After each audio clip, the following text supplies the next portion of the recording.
રાજકોટ જિલ્લાના ધોરાજીમાં ફરી વાતાવરણમાં પલટો જોવા મળ્યો છે। ધોરાજી સહિત આસપાસના ગ્રામ્ય વિસ્તારમાં ગાઢ ધુમ્મસિયું વાતાવરણ છવાયું હતું।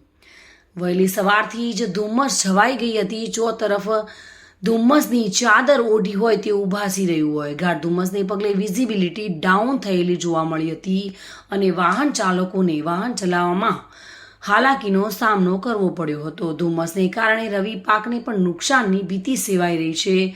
ઘઉં, ચણા, જીરું, ડુંગળી સહિતના પાકને નુકસાન થવાની ભીતિ સેવાઈ રહી છે। તો રાજકોટમાં મિની કાશ્મીર જેવું વાતાવરણ જોવા મળ્યું હતું અને ધોરાજી સહિતના આસપાસ વિસ્તારમાં વિઝિબિલિટી ડાઉન જોવા મળી હતી। વિમલ સોંદરવા સાથે bureau report, today Gujarati news.